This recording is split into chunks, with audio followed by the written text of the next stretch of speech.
Cet épisode aborde des thématiques extrêmement sensibles. Inceste, violence, dépassement des limites du corps et de la vie. Si tu traverses une période de fragilité ou que tu te sens vulnérable, je t'invite à ne pas écouter cet épisode pour prendre soin de toi. Certains propos peuvent réellement être déclencheurs. Dans ce cas, je t'encourage à chercher du soutien, à en parler à un proche ou à consulter un professionnel de confiance. Cet épisode n'a pas pour but de faire du sensationnalisme. Il a pour intention de mettre des mots sur la souffrance réelle des victimes, une souffrance trop souvent tue dans notre société. En donnant la parole à Pauline, nous espérons que ceux qui traversent ou ont traversé des épreuves similaires puissent se sentir moins seuls. Dans cet épisode, Pauline, une femme hypersensible, raconte son chemin de résilience. Elle a frôlé la mort à 2 reprises pour avoir ignoré les limites de son corps et de sa vie, portée par sa passion et son dévouement à 1000%. Mais le catalyseur le plus bouleversant de son cheminement fut l'inceste vécu par sa fille. Avec des mots vrais, parfois crus, mais toujours empreints de sagesse, Pauline nous partage comment elle a traversé ses épreuves, accueilli sa colère et trouvé la force d'avancer. Un récit brut bouleversant qui ouvre un espace de vérité, de courage et de résilience. Je te souhaite une belle écoute. Bonjour Pauline, comment tu te sens ? Eh bah au top, toujours bien, enfin ça va. T'es toujours optimiste ? Alors pas toujours, mais j'essaye. Non ? Ouais. J'essaye de l'être le plus possible parce que c'est vraiment on va dire un moteur. Mais après, non, il y a des jours où je me lève, je fais ronchon, faut pas me parler. Enfin, voilà. Ça arrive des fois. D'accord, c'est pas ce qu'on voit sur les réseaux sociaux, hein, mais... Non, en fait, tu sais, je fais partie des gens qui, quand ça va pas, je poste pas, en fait, je me recroqueville dans ma bulle. Donc, quand je suis pas énergétiquement au top, je poste pas sur les réseaux et puis je tourne pas de vidéos YouTube non plus parce que j'ai pas envie que ça se ressente sur les vidéos. Donc, je ne le fais que quand, j'ai la motivation pour le faire et l'énergie aussi. Donc non, quand je vais pas bien, je suis dans ma bulle, je parle à personne et faut pas me faire chier. Dis-moi, est-ce que tu veux bien tirer une carte ? Je t'avais demandé de choisir un oracle. C'est ça. Alors j'ai choisi l'oracle, enfin le tarot des lettres hébraïques. Parce qu'en fait, c'est un oracle qui est très puissant. Alors, il n'y a pas énormément de cartes, mais on a quelques cartes. Je suis en train de les battre en même temps à côté. Ouais. Et en fait, je trouve qu'il est très puissant dans sa manière de transmettre des messages. Alors, là, j'ai une carte, la carte 24, qui s'appelle le même final. Ouais. On va voir ce que ça nous dit, parce que bien évidemment, je ne le connais pas par cœur. Mais il est assez formidable. Alors, le petit message, ça dit quoi ? C'est très drôle. La lettre même renferme totalement son ouverture inférieure, présentant ainsi un espace clos. La Mère divine accueille en son sein tous ses enfants, revenus à elle. Rien n'a été oublié, le cycle est accompli. L'espace clos de même final n'est pas une séparation avec qui serait à l'intérieur. Il signifie au contraire que tout est à l'intérieur. Il nous rappelle que nous avons en nous-mêmes toute la puissance nécessaire, toute la connaissance et la richesse de l'univers. Ça parle de l'Ouroboros, donc le cycle en fait. Ouais. Il est l'accomplissement de cette roue de la vie que le mental ne peut comprendre, le repliement de l'espace et du temps dans l'éternel présent. Et elle est la manifestation ultime de la grand-mère qui soutient les mondes et dont nous sommes tous les enfants.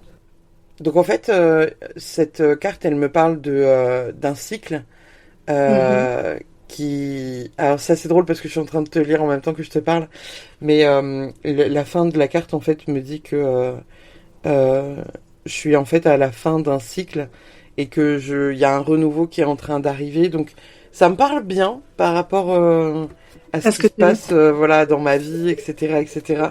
On est dedans. C'est génial. Ouais. Je suis très heureuse de te recevoir en visio.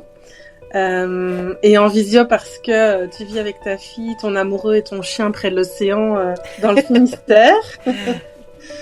Tu es tellement accessible et proche de ta communauté qu'on connaît un peu même ton voisin qui s'est déjà incrusté dans une méditation. Mon voisin Bruno. Ne parlons pas de Bruno. C'est ça. Tu étais fleuriste avant que l'on te connaisse sur les réseaux sociaux où maintenant tu te présentes en tant que chamane et médium et tu as toujours été indépendante, libre. Tu donnes sans compter via ton podcast, tes aquarelles, tes réseaux sociaux et tes soins énergétiques qui sont puissants, profonds et transformateurs. Tu cherches à ce qu'on retrouve notre lumière, qu'on déploie nos ailes et que l'on retrouve notre propre pouvoir personnel. Je te trouve bienveillante, altruiste et honnête. Tu es connue pour lancer des parpaings, mais je trouve quand même que tu arrives à les enrober dans du papier vide. D'ailleurs, tu as créé ton propre oracle des parpaings sacrés. Ouais. Le terme pas de chichi, roue libre et sans filtre te conviennent bien, le terme simplicité aussi. Et ce qui m'inspire chez toi, c'est ton authenticité, ta bonne humeur et ton humilité. Waouh. Qu'est-ce que tu ressens d'entendre tout ça ? Je vais essayer de pas pleurer. Tu peux s'autoriser. En fait, c'est assez... tu vois la voix qui tremblouille. Ouais. En fait, je pense que je ne me rends pas compte de l'impact que je peux avoir sur la vie des gens. Alors, plutôt en positif, parce que depuis que je suis toute petite, vraiment, je suis dans ce mood de défendre un peu la veuve et l'orphelin, et ça va être souvent à mes dépens, parce que je m'épuise. Alors là, j'ai pas la sensation, tu vois, d'être dans mon syndrome du sauveur, mais y a quand même ce truc où je rêve d'une humanité qui est plus en paix, et j'espère très très fort contribuer, voilà, à cette paix massive et générale. Donc je me rends pas forcément compte.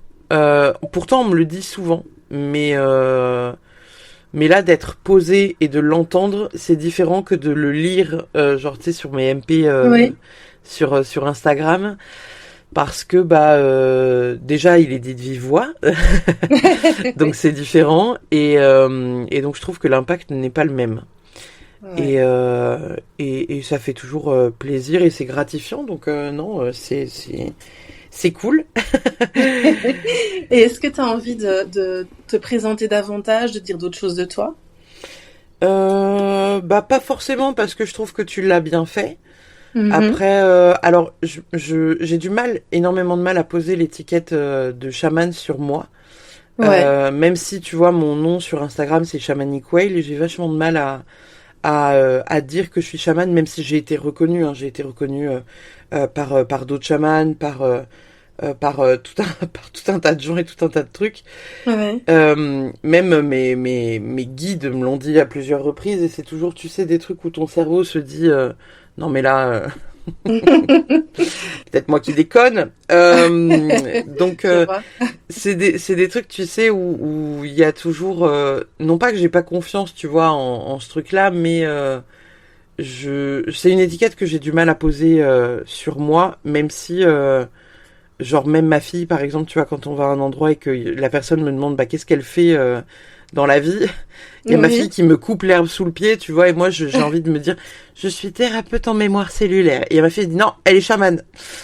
et c'est-à-dire que même ma fille qui n'a jamais trop entendu ce terme, et qui a dû l'entendre dans la bouche des participants, notamment aux retraites, ou des gens qui viennent me consulter pour des soins, etc. Et en fait elle a retenu ce mot-là. Et du coup, elle n'a que ce mot-là. Donc, quand elle me présente, elle me présente comme ça. Ma maman, elle est chamane. Et moi, à chaque fois, je suis là en mode « Hey, bonjour !» Comment ça va? Donc, c'est une étiquette que j'ai un peu du mal, on va dire, à assumer. Mais après... Mais tu le vois comme une étiquette? Je pense que je le vois encore comme une étiquette, ouais. Ouais, parce que tu dis étiquette, mais... Je le vois pas. En fait, j'ai du mal à me dire que c'est ma vocation. Je pense que tout le monde l'a reconnu, mais que moi, tu vois, je suis un peu dans un truc encore où je me dis mais c'est trop les gars, quoi. Genre vraiment, c'est trop. Et pourtant, tu vois, je fais des conférences, il y a 200 personnes qui viennent. J'ai déjà plein de gens qui, quand ils m'ont croisé en face-to-face, parce qu'ils viennent me voir aux conférences, parce qu'ils se déplacent, tu vois, pour venir m'y rencontrer. Et j'ai déjà des gens qui m'ont dit, putain, je suis à 5 mètres de toi et je peux pas m'approcher plus parce que mon corps à distance vibre et j'ai envie de pleurer. Et en fait, je suis là en mode, d'accord, je dis, respecte ça, quoi.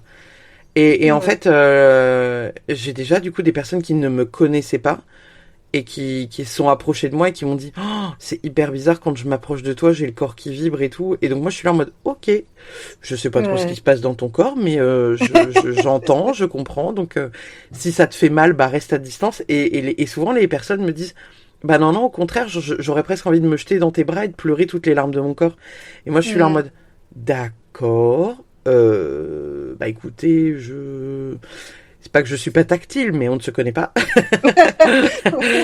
Mais donc après, souvent, tellement proche et accessible que finalement, j'imagine que si on te voit, et puis avec l'énergie que tu dégages, je fais souvent des câlins à des gens que je connais pas, parce que je trouve que c'est un moyen de communication qui est chouette. Tu vois, des fois, t'as pas besoin de parler en fait.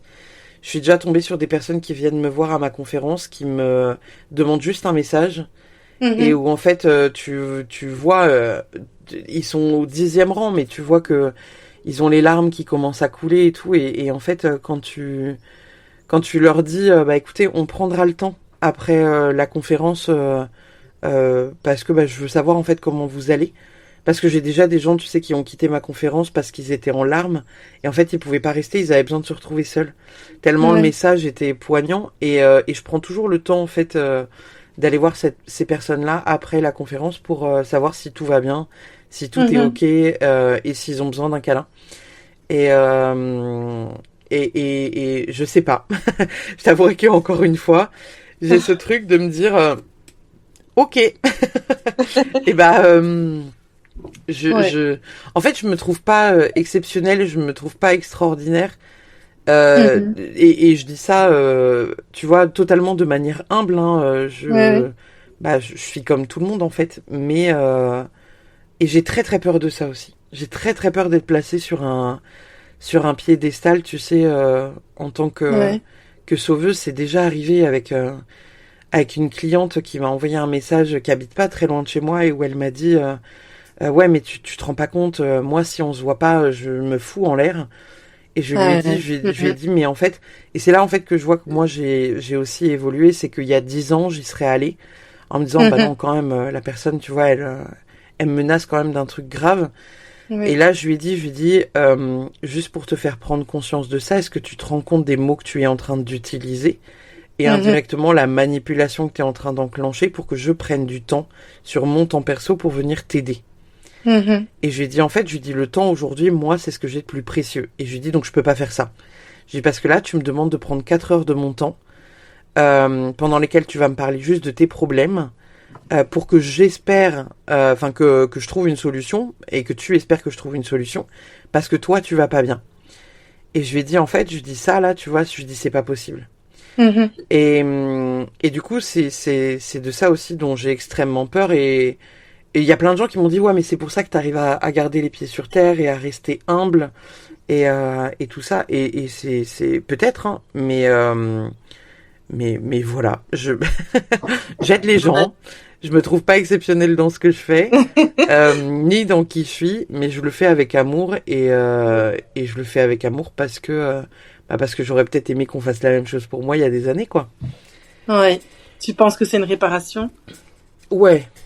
Indirectement, j'ai déjà croisé, tu sais, d'autres médiums, des très très bons médiums hein, qui sont connus à travers la France, etc., qui m'ont dit que dans quelques années, je serai comme eux, à parcourir la France. Alors quand ils me disent ça, souvent je les regarde, je fais bien sûr, oui. Non, pourquoi? Et ils me disent non mais si, on te voit, voilà, même aller dans d'autres pays et tout, et je suis là en mode ah d'accord. Mais tu vois, comme certains potes médiums qui m'avaient dit ouais, dans le temps, tu vois, t'écriras des livres et je l'avais regardé, Non, mais alors je veux bien, tu vois, je veux bien que j'ai une licence, tu vois, dans les lettres, l'art de l'écriture, le truc, le machin, le bidule. Par contre, écrire un livre, les gars, vous m'avez vu? Non. Et Jamais. pourtant. Et pourtant, tu vois, Parpaing Sacré est sorti en mai dernier. Donc, Ouais. c'est des trucs où en fait je me pose plus trop de questions. Euh, je le fais avec beaucoup d'amour. Je pense que au tout début du lancement de Shamanic Whale, je pense que j'étais clairement dans cette idée de sauver. Pas de sauver l'humanité, mais au moins de sauver ceux qui m'entouraient, en me Mhm. disant que j'avais la possibilité d'apporter peut-être quelque chose, une plus-value en tout cas à leur vie, qui pouvait Mhm. leur permettre de surtout voir les choses d'une différente manière. Parce Ouais. que je pense, tu vois, que je peux pas sauver les gens, mais je peux leur montrer une manière de voir qui est différente pour leur permettre de réfléchir au plan d'action qu'ils peuvent mettre en place. Ouais. Pour Et je, sortir des voilà. situations Et de je pense que d'épreuves. ouais. Et je pense que c'est ça la différence. Merci. Euh, donc sur ton site, on voit, et puis on en a déjà parlé, tu parles du 3 décembre 2018, qui a été Mhm. vraiment, qui a marqué un grand tournant, et peut-être même qui a fait naître ben, tout ce dont on vient parler maintenant. Est-ce que tu es d'accord d'en parler? Ouais, avec grand plaisir. Bah, en fait, le 3 décembre 2018, j'ai fait, alors, ce qu'ils vont appeler dans le jargon médical un infarctus. Ouais. Mais ils ont mis ce mot-là parce qu'au départ, ils n'arrivaient pas à savoir ce qui se passait. Dans le Ok. sens où la plupart des gens qui font un infarctus, ils vont avoir après des stents, ils vont avoir, tu vois, un suivi qui va être hyper sérieux. Et Mhm. moi, j'avais absolument aucune séquelle sur le cœur, pas besoin de stent, pas besoin, tu vois. Donc j'étais là, je suis Ouais. d'accord. Et finalement, il y a un cardiologue qui m'a dit, mais c'est peut-être pas un infarctus que vous avez fait, c'est peut-être un syndrome de Takotsubo. Et en Ouais. fait, le Takotsubo, c'est le syndrome du cœur brisé. Et comment ça se présente alors? Et bah, c'est les mêmes symptômes que l'infarctus, Ok. mais t'as vraiment la sensation d'avoir le cœur déchiré en deux ou Mhm. arraché, ce qui a été mon cas. Et en fait, au travers de cette épreuve, je pense que je suis venue réparer euh, bah, les choses que j'avais à réparer indirectement, hein, mais tu vois, le père de ma fille, mon vrai premier amour, entre guillemets, d'adulte, parce Ouais. que des premiers amours d'ado, tu vois, on en a plein, Ouais. mais mon vrai premier amour d'adulte, bah, ça a été du coup mon mari, le père de ma fille, et, Ouais. euh, et 6-7 mois après qu'on se soit mariés, il me trompait. Parce qu'il perdait son papa et en fait il tombait dans une espèce de spirale infernale dans lequel bah, il s'est perdu lui-même. Mhm. Et en autorisant, entre guillemets, tu vois, à ce qu'il fasse un peu, pas n'importe quoi, mais à ce qu'il fasse ce qu'il avait envie de faire à ce moment-là, et bah Mhm. j'ai été trompée. Ouais. Et je suis pas... Enfin, en fait, je fais partie des personnes qui sont hyper engagées quand elles sont avec quelqu'un. Mhm. Euh, pour moi, je suis très exclusive. Hein, c'est vraiment, c'est quand je suis en couple avec quelqu'un, c'est je me donne à la personne. C'est vraiment, on fait un échange de, tu as un bout de moi et j'ai un bout de toi, quoi. Parce que Ouais. c'est quelqu'un qui me voit vraiment dans mon entièreté telle que je suis et qui m'accepte comme je suis. Mais tu sais, voilà, dans mes colères, dans ma tristesse, Mhm. dans mes pétages de plomb, tu vois, où je me transforme en volcan, un mix Ouais. de volcan et de genre d'usine au plutonium. Oh. Ouais, je suis ouais, c'est à ce point, ouais, tu vois. Et en fait, tu vois, avec le temps, je me suis rendu compte que finalement, bah, le père de ma fille, il avait pas accès à tout ça et que parce que j'étais pas si authentique, j'étais encore dans cette idée de bah, d'avoir peur de pas être aimé si je suis pas comme on attend que je sois. Ouais. Et c'est là que j'ai déconstruit beaucoup de choses parce que bah au travers de cet infarctus, euh, moi évidemment le jour J, bah, j'étais en train de gérer tout un tas de trucs. Hein, je me suis fait engueuler par l'infirmière parce que à cette époque-là, j'étais fleuriste. Oui. Et j'avais été appelée pour un gros événement. Il y en avait pour 1500 € de fleurs. Donc j'étais sur le brancard en direction, tu vois, de la réa cardio. Et je suis en train de passer des coups de fil à mon fournisseur pour annuler la commande de fleurs, à ma cliente pour lui dire je suis désolée, je suis actuellement sur le brancard pour aller en réanimation cardiaque. Je ne peux pas, voilà, je peux pas en fait honorer l'événement. Je te renvoie vers telle personne.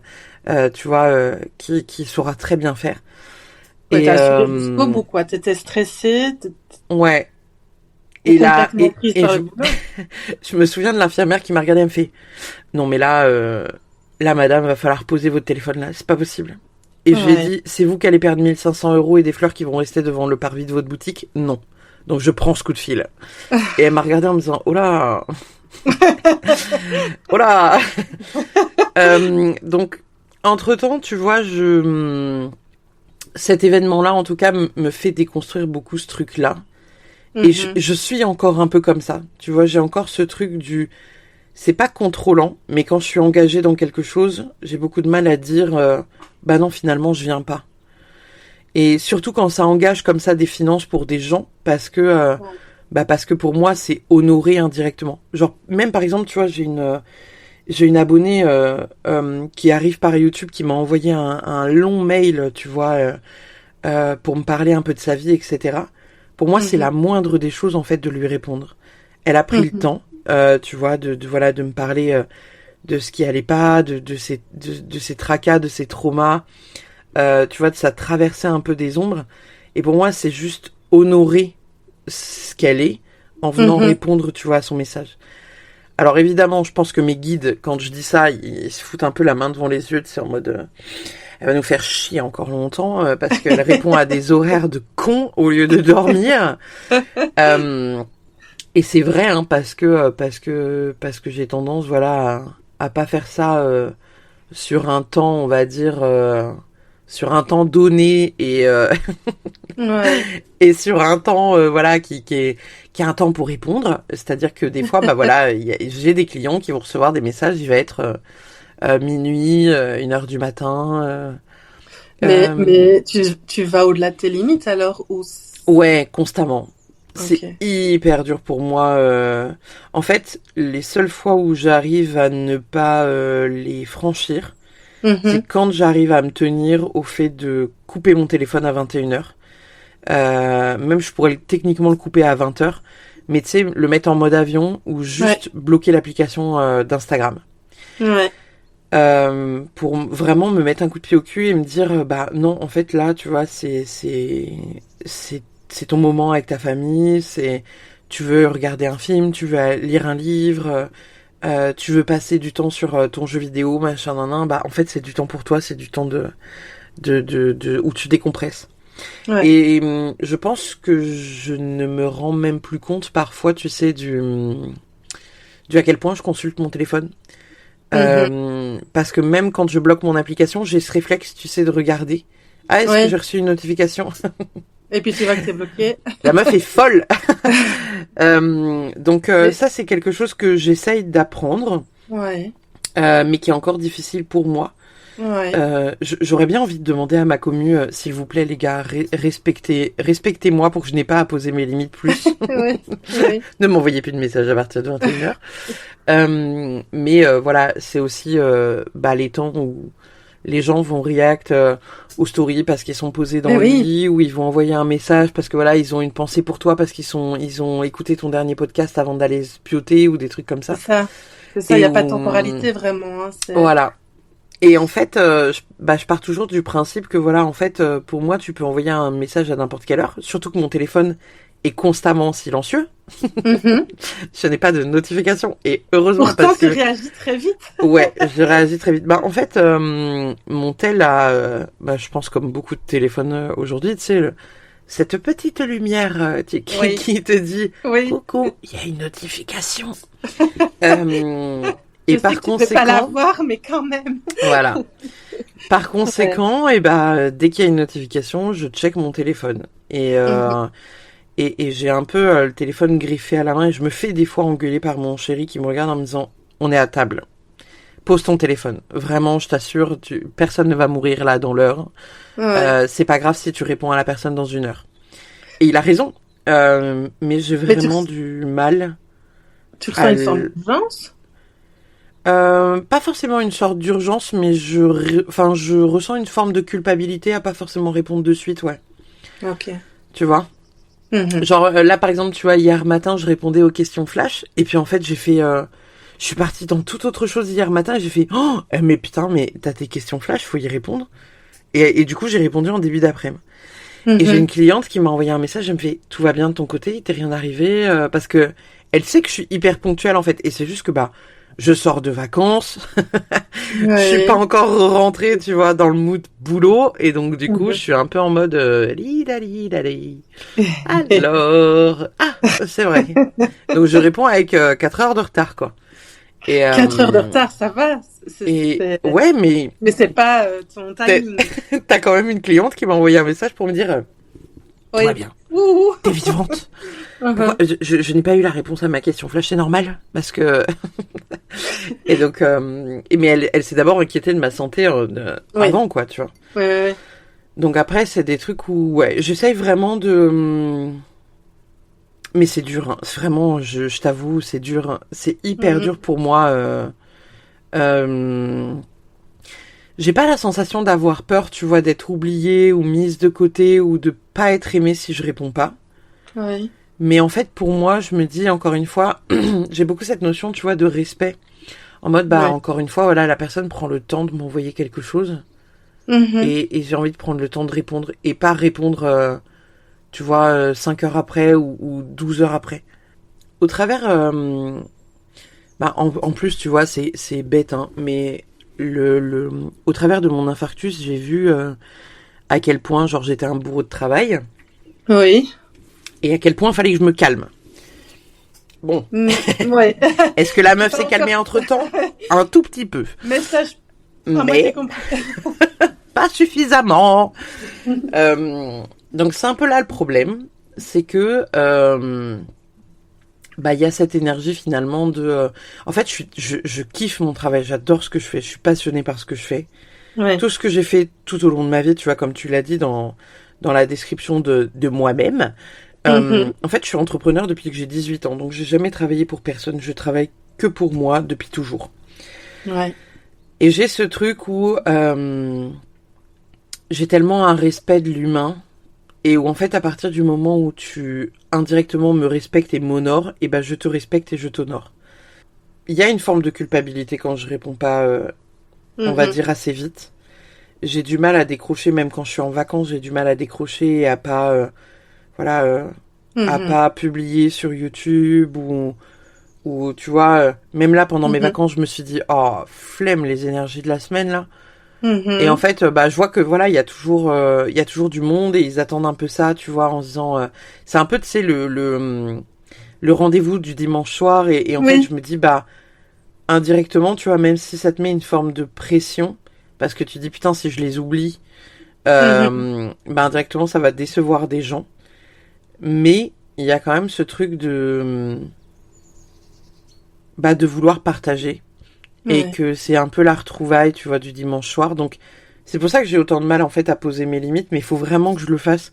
Parce que je sais que j'ai en plus plein de signes. Mais quand je te dis plein de signes, c'est-à-dire que tu sais, des fois sur Instagram, il y a les choix, là. Tu sais, les 3 choix que moi, je peux proposer sur mon Insta. Et là, c'est 2 ou 3 derniers mois, je crois que je suis tombée quasiment que sur des trucs comme ça. En mode, pose-toi. Quand c'est pas pose-toi, c'est en gros, réorganise ton temps pour, genre, tu vois, dans la journée, faire...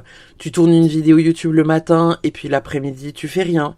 Ou le matin, tu fais tes rendez-vous, et puis l'après-midi, tu vois, j'en sais rien, tu fais une aquarelle, et puis tu te poses. Et puis quand c'est pas ça, c'est pose tes limites. Pose tes limites, recadre tes limites, pose tes limites, repose tes limites. Là, c'est mal posé. Le message semble clair. Donc, j'essaie. Mhm. Et en fait, j'arrive pas, tu vois, j'en parlais encore hier avec mon chéri et je lui ai dit, en fait, je lui dis, c'est à quel point qu'il faut que je pose mes limites et c'est à quel point qu'il faut que je prenne du temps pour moi. Je dis parce que je n'arrive pas à savoir réellement ce qu'on attend de moi là-haut quand on me dit, voilà, qu'il faut que je pose mes limites et quand on me dit qu'il faut que, voilà, je me pose, Oui. quoi. Et puis tu n'as jamais connu ça finalement.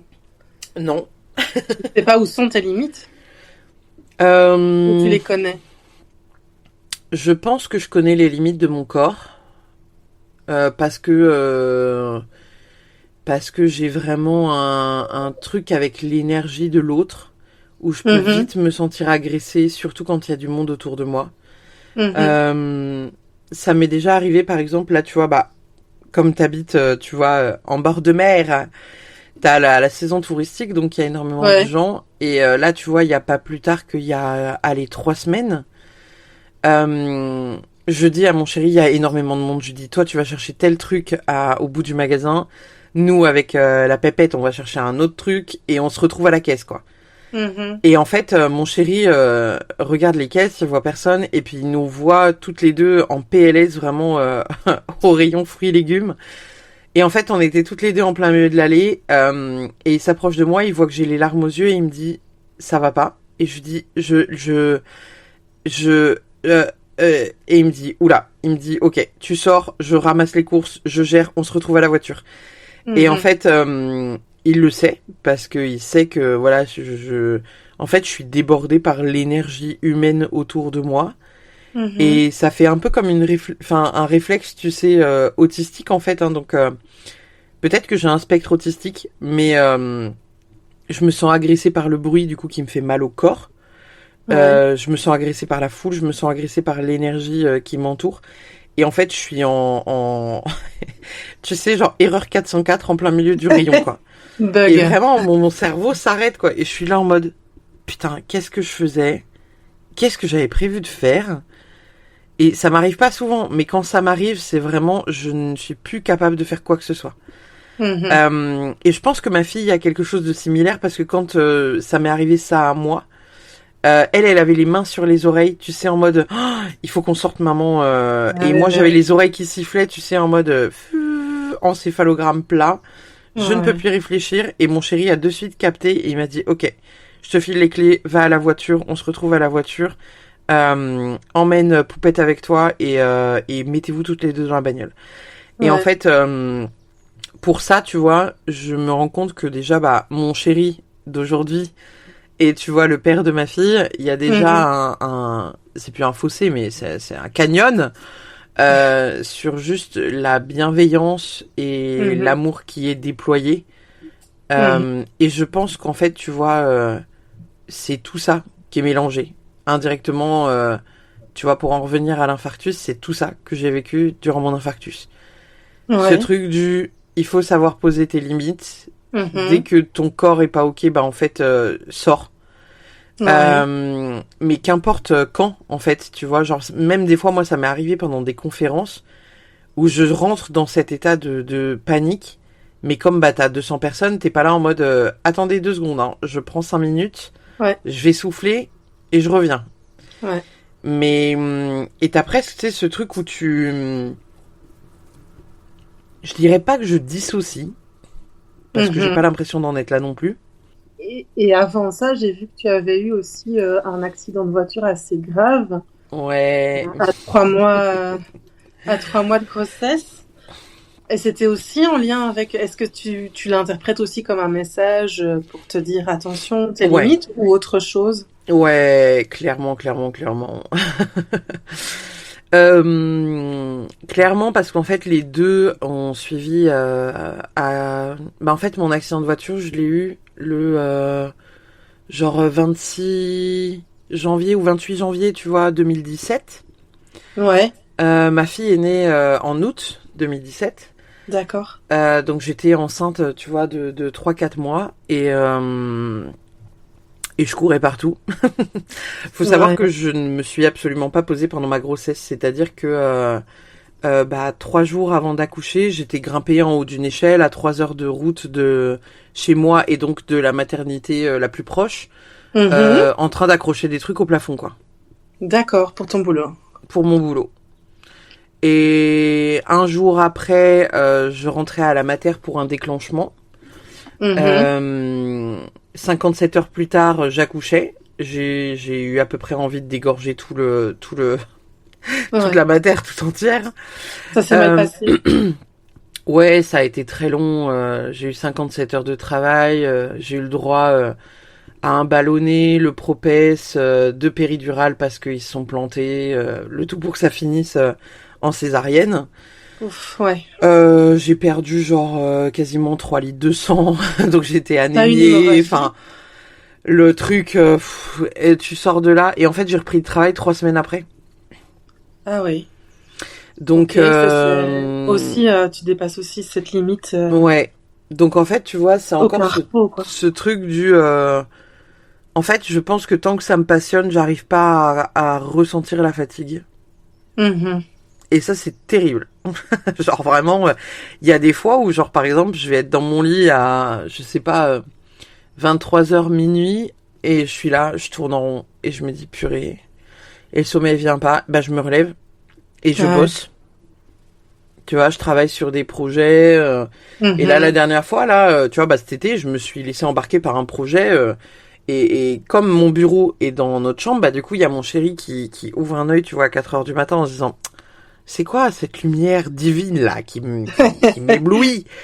Et il me regarde et il fait, viens te coucher. Genre vraiment, genre, je sais pas ce que tu branles là à 4h du mat, mais viens te coucher.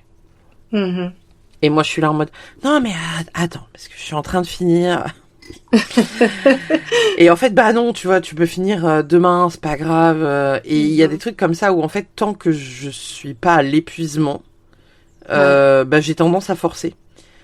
Parce que j'ai la sensation, je me sens pas invincible, hein, mais j'ai la sensation, tu vois, d'avoir, bah, en fait, tant que j'ai de l'énergie, on peut la dépenser. Tu vois, je suis un peu ce genre de meuf, tu vois, donc et toutes les personnes mais non, mais tu sais, toutes les personnes qui m'ont accompagnée, qui m'ont dit, en plus en human design, t'es projecteur. Donc c'est-à-dire que le projecteur, il fait, il se repose, il fait, il se repose, il fait, il se repose. C'est pas en mode il a un vase, il le vide et il le re-remplit pendant la nuit. C'est vraiment genre il me faut des temps de pause tout au long de la journée. Et du coup, quand je parle de la manière dont je fonctionne, tu vois, certaines personnes qui font du human design, ils me regardent, ils font, mais c'est pas possible, t'es pas projecteur. T'es un faux projecteur, toi. Il y a un truc qui a merdé, quoi. Et je suis là en mode, bah, peut-être, mais ouais. Donc, pour en revenir à ta question, bah, je pense que j'arrive à savoir où sont les limites indirectement de mon enveloppe corporelle. Mais mes limites, personnel, ouais, je pense que je sais pas trop où les situer. Et j'avoue que ça fait partie des trucs sur lesquels, bah, quand même, faut que je bosse, hein, mais faut que je bosse plus parce que ça va être essentiel pour ma santé et indirectement la survie de moi-même. Oui. Mais j'arrive pas en fait, tu vois, à me dire, ouais, bah là, en fait, c'est bon, stop, quoi. Il est 21h, on coupe le téléphone. Parce que souvent, je me dis, ouais, allez, vas-y. S'il y a des copines qui envoient des messages à 21h, on répond aux copines, tu vois. Mais en fait, tu te dis, bah... tu te laisses embarquer dans un engrenage. Ouais, c'est ça. Et puis tu vois les autres messages, et donc tu peux pas passer à côté, tu peux pas dire, ça. Attends. Exactement. L'histoire de ma vie. Mais alors, si le message est passé plusieurs fois, est-ce qu'il y avait un autre message aussi par rapport à ton compagnon? Parce que là, bah, tu n'as plus d'accident, ni de gros problèmes de santé. Est-ce que c'était vraiment en lien avec ton compagnon aussi, cette limite personnelle avec lui? Bah, je pense que c'était les deux. Parce que, en fait, il faut savoir que l'accident de voiture, je l'ai eu parce que... à l'époque, donc j'étais fleuriste, et il faut savoir que j'adore la photo. C'est quelque chose qui me plaît beaucoup, mais genre la vraie photo, quoi, où t'as des vrais objectifs avec le traitement, tu vois, pareil, de ta focale, etc., etc. Et j'ai une amie du coup qui était à l'époque sur La Rochelle. Moi, j'habitais la région toulousaine à l'époque. Et elle me dit, j'aimerais trop faire un shooting. J'ai une idée de fou là, mais vraiment de fou malade avec les fleurs. Et je dis, bah go. Et elle me dit, mais est-ce que tu peux venir faire les photos? Et je dis, bah ouais, pas de souci. Et donc en fait, je me lève à 4h du matin. Je pars à La Rochelle. Donc il y a, je dirais, allez, un petit 4h, 5h de route. J'arrive tôt le matin. On fait le shooting. Et je repars milieu d'après-midi en me disant, bah non, tranquille, pas de problème. Ouais. J'ai un accident de voiture à genre 20 minutes de chez moi en arrivant à Toulouse parce que je fais un malaise au volant. Ok. En fait, il faut savoir que je suis diabétique depuis l'âge de 4 ans. Ouais. Et donc, je fais une hypoglycémie sévère, chose qui ne m'est jamais arrivée en 30 ans de diabète.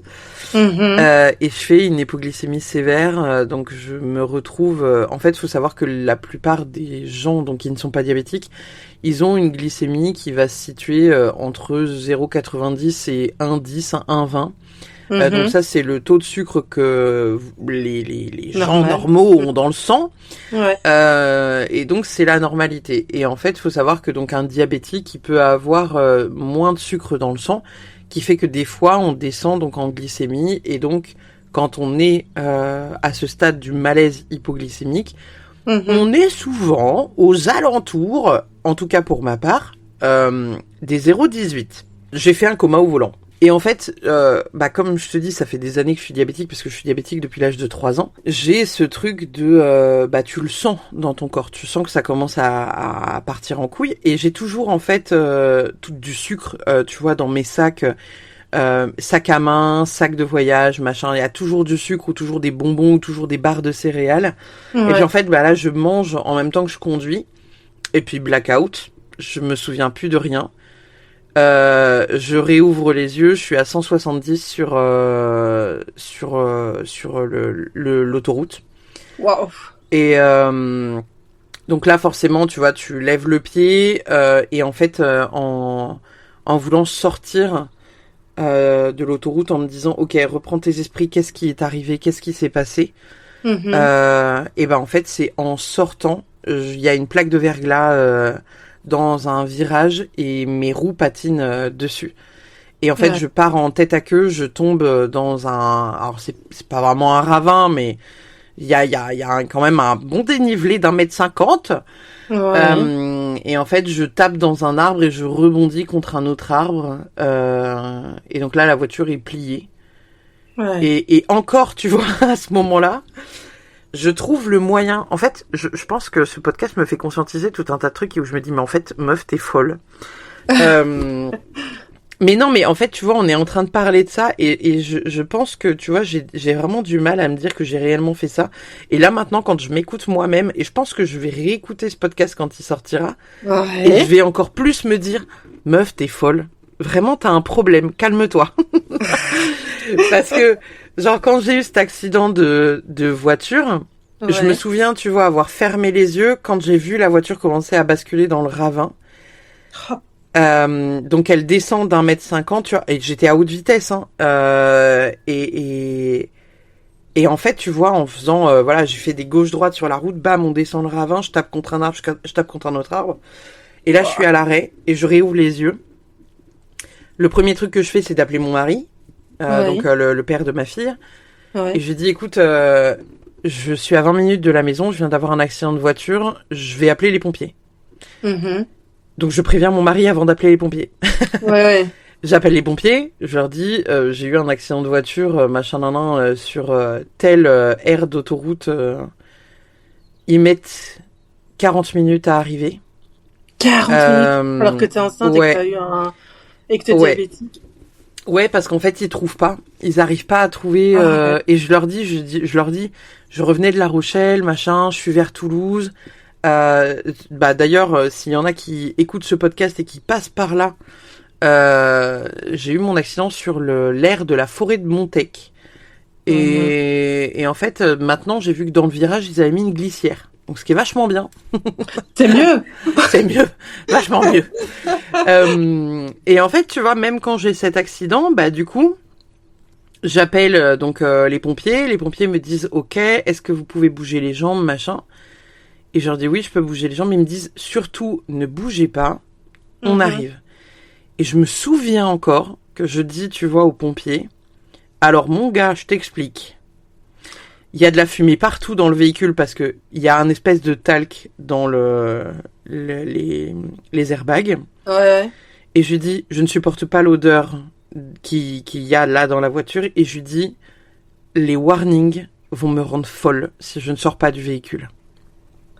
Ah oui. Parce que quand on a un accident, les warnings s'enclenchent. Et en fait, bah encore une fois, tu vois, comme on parlait tout à l'heure de ce truc de son, le bruit m'énerve, tu vois, hypersensibilité au son. Et du coup, je lui dis non mais je lui dis en fait, je vais sortir. Et je dis mais c'était pas une question, hein. Je vais sortir. J'annonce, je sors. Donc le mec me dit OK, mais quand même posez-vous, nanana. Ouais. Et bah là, tu vois, c'est là que l'adrénaline prend le relais. Oui, l'adrénaline dans ces cas-là. Puisque donc ma voiture est incurvée sur un arbre. De mon côté, de ma portière, il y a un immense buisson. Comme la portière du coup est incurvée, je ne peux pas l'ouvrir. Évidemment, je trouve le moyen de l'ouvrir en mettant un grand coup de latte à coup de pied dedans. Donc j'ouvre, tu vois j'ouvre la portière, je récupère mon sac, je récupère tout ce qui est essentiel. Mes papiers, mon sac à main, mon appareil photo. Je vérifie que rien n'est cassé, machin. Je remonte le ravin là d'1,50 m pour poser tout au bord de la route. Je suis dans le noir complet. Faut savoir que l'air de la forêt de Montec, il n'y a pas de loupiote. Donc je suis dans le noir, full noir. Ah là là là là. Et je suis avec mon petit flash là. Les pompiers me rappellent. On n'arrive pas à vous trouver. Je dis attendez, bougez pas 2 secondes. Je vais remonter le long de l'autoroute pour vous donner quand même le nom précis, tu vois, de là où je suis, quoi. Et donc je remonte sur l'autoroute, voilà, avec le flash, tu vois, sur le téléphone. Je dis alors, et là je lève la tête, donc on entend les voitures passer, tu sais, à fond à côté de moi, et je dis bah je suis à l'aire de la forêt de Montec. Je dis bah je vous attends du coup, hein, parce que comme je suis sortie de la voiture, j'ai sorti mon matos, nanana. Et donc en fait les pompiers arrivent. Et je me souviens, ils ont une petite stagiaire avec eux, mais genre cocotte comme tout, tu vois. Elle a genre, je sais pas, genre 17 piges ou un truc comme ça. Et ils me disent, mais c'est vous la dame qui avait eu un accident? Je fais oui, c'est moi. Genre tu sais, mais ils se disent genre, non mais attendez, genre c'est pas possible, la meuf elle est pas humaine. Et je dis non mais là, je dis là je suis sous adré là, je dis quand je vais être dans le camion avec vous et que je vais comprendre que j'ai failli mourir, je dis vous inquiétez pas, je dis je vais faire un malaise vagal et ça a pas loupé. C'est-à-dire qu'une fois que j'étais dans le camion, tu vois que je racontais tout donc aux pompiers, bah voilà, j'ai fait ça, je pense avoir glissé sur une plaque de verglas, machin.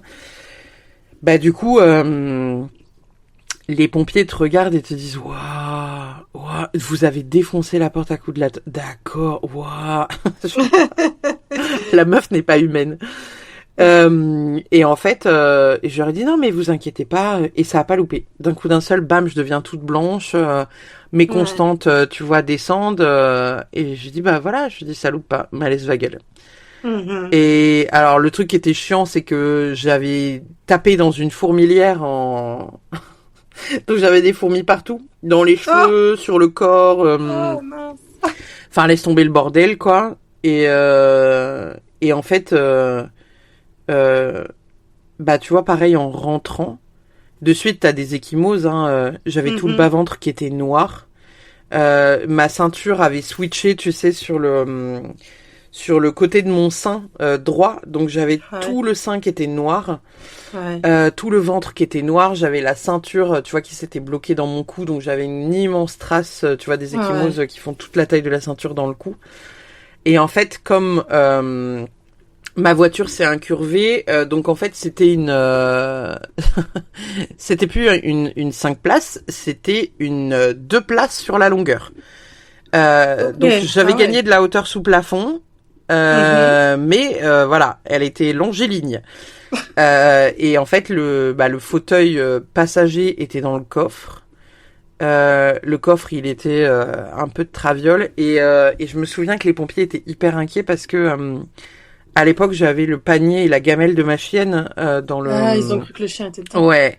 Et ils m'ont dit, mais vous avez un chien, du coup le chien... Et je dis, non, le chien est à la maison. Je dis, y a pas de souci, pas d'inquiétude. Mais ils sont interrogés sur, purée, elle a des trucs pour un chien dans le coffre. Est-ce que le chien est divague, tu vois, sur le 2x2 voies, quoi. Ouais. Donc, ouais, tu vois, c'est le genre de truc où... Et pareil, quand j'ai fait mon infarctus, bah exactement pareil. C'est-à-dire que j'ai appelé les secours et j'étais debout devant la maison et ils m'ont regardé, ils font, c'est vous qui êtes en train de faire un infarctus, en mode, non mais c'est pas possible, la nana elle serait pas dans cet état-là. Et j'arrête, je fais oui, et je dis j'ai un énorme poids, tu vois, sur la poitrine, je commence à avoir le bras gauche qui s'engourdit. Et en fait là les gars te regardent et c'est qu'une fois que t'es dans le camion, que tu peux relâcher en fait la pression et te dire ok, tu tiens jusqu'au bout, là voilà c'est ça. Et en fait j'ai cette capacité qui est à la fois une force, mais à la fois du coup une connerie monumentale, hein, de se dire en fait, tant que je ne suis pas pris en charge, bah je lâche pas. Je tiens, ouais. Ouais. Donc c'est un peu de la folie, tu vois, quelque part, mais c'est quelque chose que ça t'a tenu en vie. Bah je pense quelque part. C'est Donc ouais, tu vois, ce moment de vie-là, il m'a permis de comprendre que bah j'étais à 4000 à l'heure. Et tu vois, je trouve toujours que je suis à 4000 à l'heure, mais j'ai ralenti. Donc dis-toi, si toi tu trouves que je suis encore un peu énervée, et tu te dis putain, mais c'était quoi celle d'avant? C'est ça, c'était quoi cette vie à 4000 à l'heure? Et je me suis rendu compte que bah j'étais pas heureuse, tu vois, dans mon couple. J'avais pardonné la tromperie parce que je pars du principe que bah en fait tu peux pardonner une fois mais tu peux pas pardonner, tu vois, non plus ad vita aeternam. Et en fait au fur et à mesure du temps, je me suis rendu compte que ce que je pensais être du pardon n'en était pas, parce que avec le recul je comprends que je pardonne pas en fait, je pardonne pas la tromperie, tu vois, pour moi c'est un manque de respect et toi tu tiens vraiment à... C'est ça. Bah en fait je suis tellement, tu vois, dans un truc de loyauté. Et je me dis bah en fait je me suis engagée. C'est-à-dire que même par exemple tu vois si j'ai promis par exemple à une amie de faire quelque chose et qu'on n'est plus amis, je vais quand même tenir mon engagement parce que je lui ai promis que je tiendrai mon engagement. Donc en fait, et tu vois ça on en rigole souvent avec mon chéri parce que quand on fait des références, tu sais, à Harry Potter, bah moi je suis de la maison Pouf Souffle et mon chéri me dit toujours genre ouais les Pouf Souffle nanana c'est ceux qui sont pas aimés. Et je dis mais les Pouf Souffle c'est les plus loyaux. Je dis ils ont vraiment beaucoup d'empathie nanana. Et il me regarde et fait ouais mais Gryffondor c'est le courage, tu vois, bon Serpentard l'ambition, l'intelligence chez Serdaigle, tu vois, mais les blaireaux, et en fait il me taquine à chaque fois tout le temps là-dessus. Et je dis ouais mais je dis putain, je dis, et en fait j'ai une loyauté qui est sans faille quoi, genre vraiment les gens qui sont amis avec moi ils savent.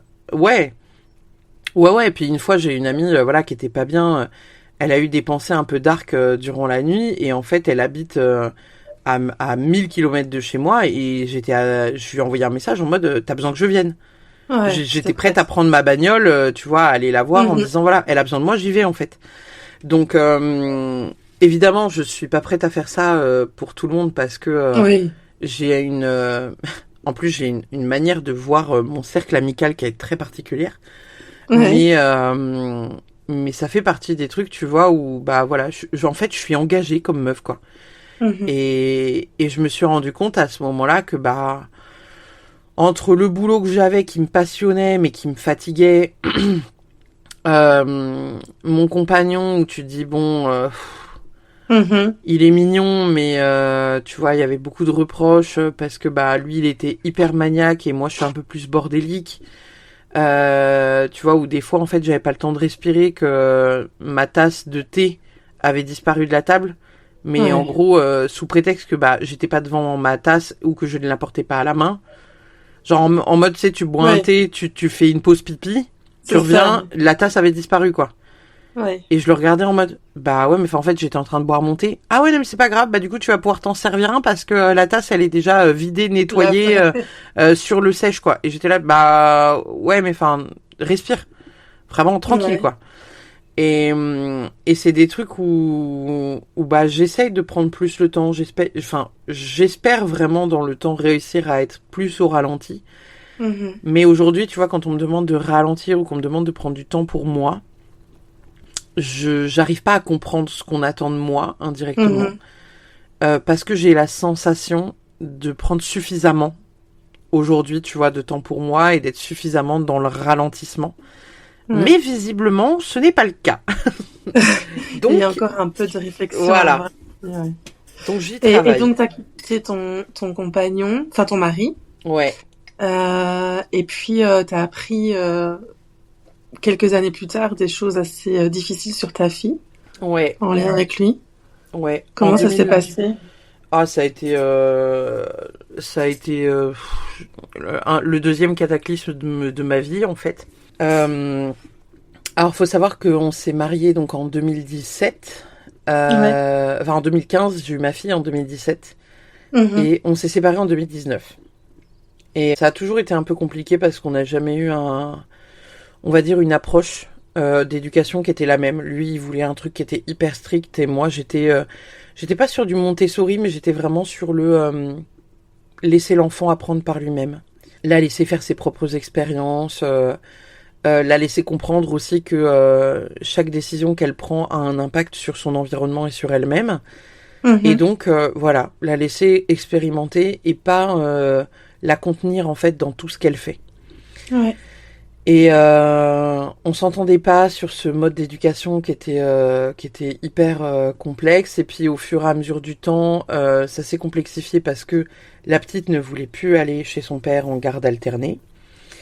Et j'ai déjà proposé à plusieurs reprises de la prendre à temps plein, mais lui ne voulait pas. Et donc on était malgré tout contraints de la laisser là-bas.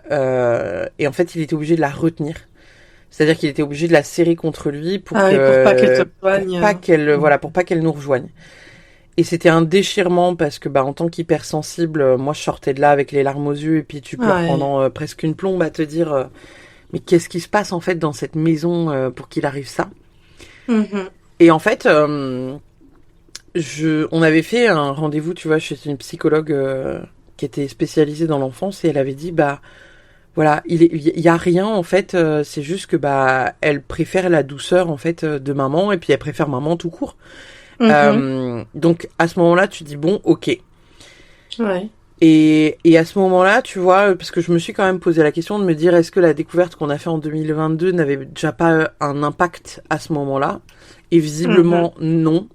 Donc je croise très très fort les doigts pour que ce ne soit pas le cas parce que je pense que si c'est le cas, à mon avis, je vais encore changer de métier, hein. Métier de tueur à gage, je me tends la perche quand même. Donc, et en fait, donc en 2022, une semaine avant Noël, ma fille m'apprend qu'elle est victime d'inceste par son père. Et où en fait, elle pose des mots qui sont très crus et très violents dans ce qu'elle dit. Et moi, je me retrouve à être en encéphalogramme plat, à me dire qu'est-ce qui se passe. Ouais. Comment recevoir ce genre de choses, de phrases. C'est ça. Tout s'effondre. Et donc en fait, donc avec mon chéri, on la questionne, on pose des questions quand même qui sont très ciblées et qui sont très en fait qui sont tournées de manière à ce qu'on puisse avoir, tu vois, la réponse la plus authentique. Et je me souviens que à l'époque, j'étais en train de faire des audios sur WhatsApp avec ma frangine. Et donc, en fait, j'ai ce réflexe de l'enregistrer, parler. Et j'envoie les audios à ma sœur. Et en fait, elle nous explique donc, ce qu'elle a vécu avec son père. Donc, comme je te disais avant, comme le procès n'est pas passé, je peux pas en parler de manière hyper ouverte. Mais je pense qu'un jour, je le ferai. Parce que je pense que ça passe aussi par voilà, dénoncer pleinement à voix haute les faits. Mhm. Et je me retrouve voilà à une semaine de Noël alors qu'il doit venir faire le réveillon chez nous. Ah, il faisait encore Ouais. Ok. Ouais. Et je dis à mon chéri, je dis là, c'est pas possible, je peux pas. Je dis donc déjà, je dis on peut pas l'accueillir chez nous. Je dis ça, c'est hors de question. Je dis on vient d'apprendre là une nouvelle avec la petite qui te donne quand même des détails où tu te dis ce n'est pas des détails qu'on a quand on a 5 ans et quand on n'a pas de vie sexuelle. Ouais. Donc j'appelle la gendarmerie. On est un dimanche soir, hein, qui me dit non mais passez demain plus tôt. Je fais non. Je dis je passe maintenant parce que je vais pas réussir à dormir. Bah oui. Je passe 4 heures chez les gendarmes. Mhm. Les gendarmes qui évidemment envoient des vertes et des pas mûres, hein, donc qui te posent tout un tas de questions. Voilà, est-ce que vous consommez des films pour adultes, genre devant vos enfants? Ouais. Rien que cette question-là, si tu veux, moi, quand je suis à la gendarmerie, me fait vriller complet. Où je regarde le gars et je suis là. Non mais, Ouais. qu'est-ce que c'est cette question-là? Ouais. Et en fait, il m'explique que ouais, mais il y a des gens qui font ça. Il y a des gens qui consomment des films pour adultes devant leurs enfants. Il y a des gens qui font l'amour devant leurs enfants. Et moi, je le regarde avec des grands yeux ébahis, presque bouche bée, à être là en mode, mec, là, quoi? C'est impensable. Genre vraiment, tu vois, mon cerveau est là en mode, bah oui, mais non, en fait non. Mhm. Et là, il me demande, en gros, pour moi, c'est quoi la véracité des mots de ma fille? Mhm. Et je me souviens donc que je lui dis une phrase très précise où je dis, en fait, je dis quand elle vous décrit ce qui est fait, la manière dont c'est fait, la gestuelle qu'il y a eu, je dis en fait, on ne peut pas ne pas y croire. Mhm. Et il me dit, ok, je comprends, j'entends, etc. Et donc là, il me propose de faire donc le mercredi qui suit ce qu'on appelle une audition Mélanie. Donc les auditions Mélanie, c'est des auditions où les enfants sont entendus par des gendarmes avec une vitre teintée. La session est enregistrée. C'est une salle dans laquelle voilà, il y a des livres, des poupées, tout un tas d'accessoires pour que les enfants puissent montrer ce qu'on leur a fait. Ouais. Et donc, il y a tout un tas de questions qui est posé à ma fille et on lui demande notamment voilà si elle a déjà vu un sexe masculin et donc elle répond que oui, elle a déjà vu le kiki donc de mon chéri. Ouais. Et la gendarme sort du rendez-vous et me dit oui, vous ferez attention parce que si la véracité des faits s'avère en gros ne pas avancer ou il s'avère que le papa ne reconnaît pas les faits, et votre compagnon pourrait être embêté. Et donc je lui dis mais ah bon, pourquoi? Et elle me dit parce que la petite a déjà vu ses parties intimes. Et donc j'explique à la gendarme que mon chéri est dans sa vie depuis qu'elle a 1 an et demi. Qu'il l'a déjà emmenée à la piscine, qu'il fait plein d'activités avec elle, enfin tu vois qu'on va à la mer, etc. Et que en gros lui il fait toujours hyper attention, mais que oui c'est pas impossible parce que quand tu fais une activité nautique familiale, tu prends un grand vestiaire pour tous ensemble et t'es pas là en train de te dire alors la petite qui a 2 ans ou 1 an et demi elle va aller changer toute seule dans sa cabine, ouais mais non. Et donc j'explique aussi donc à la gendarme que on a un rituel, tu vois, c'est d'aller se doucher une fois qu'elle est couchée. Mais je dis en fait les boutons on/off n'existent pas chez les enfants quoi. Ouais. Donc je dis quand ta gamine se relève, qu'elle joue avec le rideau de la douche pendant que toi t'es en train de te laver les cheveux et que t'as les yeux fermés, je dis en fait je dis mon compagnon il fait quoi dans ce genre de circonstances, enfin je veux dire il va pas être là en mode non il faut absolument pas qu'elle voit mes parties, tu vois il va pas se retourner face au mur, enfin en fait c'est des trucs qui sont très lunaires tu vois quand tu les entends. Mais tu les comprends parce que eux, pour l'instant, ne savent pas le vrai du faux. Ouais. Et donc, il y a ce truc-là qui est posé dans le contexte. Ouais. Et je me souviens de la gendarme qui pose la question, tu vois, à ma fille, genre, mais t'es sûre que du coup, c'est pas le chéri de maman qui a fait ça, t'es bien sûr que c'est papa? Elle fait non, c'est papa. Et en fait, le truc, et où c'est là que je touche du bois, et si Dieu existe, mais merci infiniment, c'est que lui, il reconnaît les faits. C'est qu'en fait, il avoue et il reconnaît les faits, et il explique que, bah, oui, il est désolé, mais que oui, c'est bien arrivé comme la petite le dit. Et là, actuellement, on est en 2025, ça c'était fin 2022. 3 ans. Ouais, 3 ans d'attente. Pour l'instant, on n'a pas de nouvelles sur le procès. On a été réinterrogé par la gendarmerie en février 2023 parce qu'en fait, il s'est fait taguer sa maison. Il s'est fait taguer sa maison, donc nous on habite à 20 minutes de là où il est. Et il s'est fait taguer sa maison. Et en fait, évidemment, la gendarme, c'est moi qu'elle appelle. Et elle me dit, oui, mais voilà, on peut comprendre votre colère, mais c'est pas très raisonnable, c'est pas... Et je dis, mais de quoi vous me parlez, quoi? Je dis, vraiment, je ne comprends pas un mot de ce que vous me dites. Et elle me dit, bah, non, mais enfin, quand même... Et je dis, bah, non, vraiment, je dis, mettez-moi au courant, parce que je dis, là, c'est trop flou, quoi. Elle me dit, bah, attendez, il s'est fait taguer sur sa maison, donc il y avait 2 portes de garage, et sur une porte de garage, il y avait marqué, genre, sale pédophile, et sur l'autre porte de garage, il y avait marqué, genre, t'es un homme mort, ou genre, je vais te tuer, ou un truc comme ça. Ok. Et donc, nous, la gendarme me dit, mais vous savez pas de quoi on parle? Je dis, bah non, je sais pas de quoi on parle. Et elle me dit, bougez pas, je vous envoie une image. Et elle m'envoie donc la photo des portes de garage. Et je suis là en mode... je dis, mais et vous pensez que c'est moi? Elle me regarde, elle fait, bah... Et je suis là en mode, bah... alors, enfin, t'es là, tu dis, en fait, déjà, non. Tu dis dans le sens où, tu vois... alors, à l'époque, tu vois, j'étais beaucoup plus agressive, et je crois que j'ai dit un truc comme... si je m'étais déplacée... Croyez-moi que taguer. Je ne me serais pas déplacée que pour taguer la maison. Il n'y aurait très certainement plus de bonhomme, ni plus de maison d'ailleurs tout court. Et puis sa meuf serait plus là non plus, accessoirement.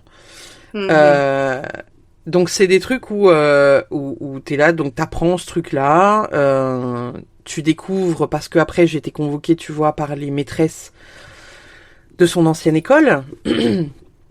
Qui me disent en gros que bah voilà, elle en parle hyper ouvertement à l'école. Donc il y a toute l'école qui était au courant, tout le village qui était au courant, tous les villages alentours qui étaient au courant. Donc ça va très très vite. On sait que dans le milieu carcéral, ils sont pas très appréciés ces gens-là. Donc on a supposé voilà que ça pouvait être n'importe qui avait été tagué la maison quoi. Tout à fait. Et puis après, à la fin de cette année scolaire-là, donc l'année 2022-2023, on l'a changé d'école pour la rapprocher donc de l'école dans laquelle nous, le village dans lequel on était, parce que on habitait à 20 minutes, on faisait la route tous les matins. J'avais cette peur et cette boule au ventre de me dire voilà, elle a 5 ans, et j'avais dit aux maîtresses que voilà, si jamais ils venaient pour la récupérer, qu'elle fasse blocus quoi quand même, que j'espérais qu'ils puissent un peu se mettre en travers. Et les maîtresses m'avaient dit, mais en fait, là, si le papa vient la récupérer, on n'aura pas le choix que de la donner. Il y a encore un droit? Non. Non. Mais à l'époque, on n'avait pas encore le papier officiel, tu vois, du procureur qui disait que il n'avait pas le droit ni de m'approcher, ni de l'approcher elle. Quelle horreur. Et donc, il habitait à 30 mètres de l'école, et nous à 20 minutes. Et il aurait très bien pu, en fait, la récupérer, se barrer avec sous le bras, quoi. Bon, il aurait... Je pense que, voilà, de manière raisonnable, c'est un homme qui reste malgré tout raisonnable, donc je pense qu'il s'est pas posé la question d'envisager ce projet-là, parce qu'il s'est dit que sinon, pas que tu finis avec Interpol au cul, mais un peu quand même. Et en fait, on a fini par, alors pas changer de vie, mais... la changer d'école, essayer de faire en sorte qu'elle se reconstruise, et en fait c'est hyper dur parce que ça laisse de sacrées séquelles, donc ça laisse de sacrées séquelles chez elle, mais du coup par conséquent chez moi aussi quoi. Et c'est hyper dur parce que, tu vois, quelque chose que j'ai déjà dit à l'avocat, c'est, il a reconnu les faits. Il en a même parlé genre à 4, 5, 6 personnes autour de lui à qui il a détaillé tous les détails de ce qu'il avait fait. Le nombre de fois, etc., etc. Et je lui dis, pourquoi aujourd'hui, il n'est toujours pas derrière les barreaux? Ouais, c'est impensable, c'est incompréhensible et c'est injuste. C'est ça. Mhm. Donc, c'est là que tu vois, tu viens chercher de la résilience en te disant que... tu vois, alors indirectement, c'est pas là où la spiritualité me sauve, mais un peu quand même. Mhm. C'est que même s'il y a une part de moi qui est toujours en colère, il y a une autre part de moi, tu vois, qui se dit que c'est peut-être parce que ça doit se faire comme ça aussi, que ça reste un homme malgré tout, que l'homme est faillible, Ouais. que voilà, qu'on n'est jamais on n'est jamais pleinement dans la lumière, mais on n'est jamais pleinement dans l'ombre, et que ça fait aussi peut-être partie de son chemin, tu vois, d'apprentissage de l'âme. Ouais. Donc j'essaye de me dire ça au maximum en me disant que voilà, j'ose espérer qu'il puisse un jour comprendre ce qu'il a fait, pourquoi il l'a fait.